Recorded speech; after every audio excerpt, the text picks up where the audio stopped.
भाद्रपद माह के कृष्ण पक्ष की एकादशी तिथि का आरंभ गुरुवार 29 अगस्त को देर रात 1:19 पर होगा। वहीं इसका समापन शुक्रवार 30 अगस्त को देर रात 1:37 पर हो जाएगा। उदय तिथि के अनुसार अजय एकादशी व्रत 29 अगस्त 2024 को रखा जाएगा। अजय एकादशी की पूजा विधि।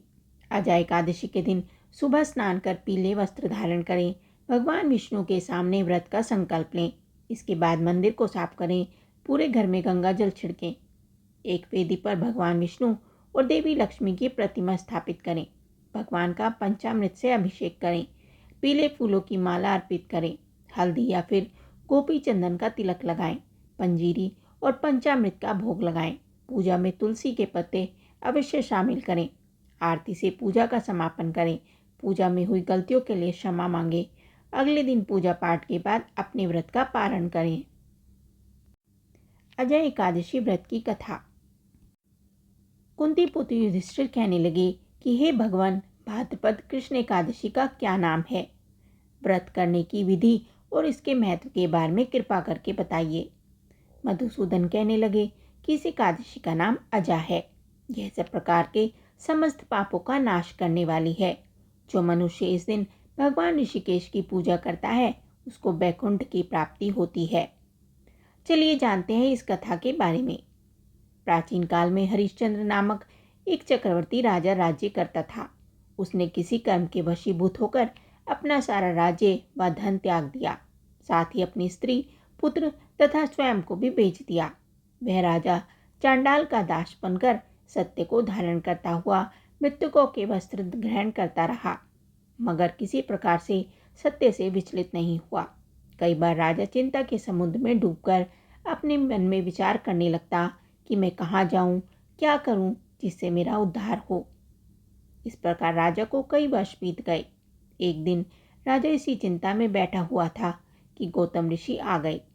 राजा ने उन्हें देखकर प्रणाम किया और अपनी सारी दुख भरी कहानी कह सुनाई।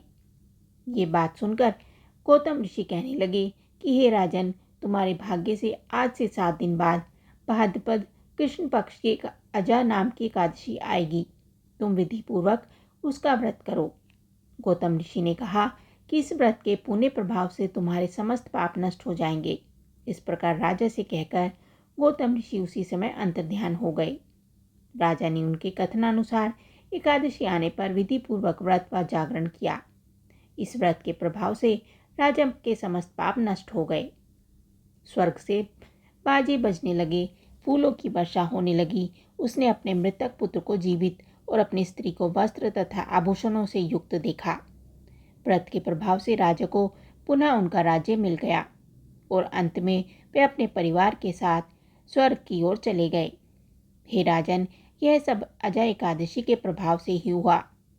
अतः जो मनुष्य यत्न के साथ विधि पूर्वक इस व्रत को करते हुए रात्रि जागरण करते हैं, उनके समस्त पाप नष्ट होकर अंत में वे स्वर्गलोक को प्राप्त होते हैं। इस एकादशी की कथा के सुनने मात्र से अश्वमेध यज्ञ का फल प्राप्त होता है। आप सभी को अजय एकादशी व्रत की हार्दिक शुभकामनाएं। ये कथा और जानकारी आपको कैसी लगी हमें कमेंट करके ज़रूर बताएं। साथ ही वीडियो को लाइक करें, चैनल को सब्सक्राइब करें। धन्यवाद।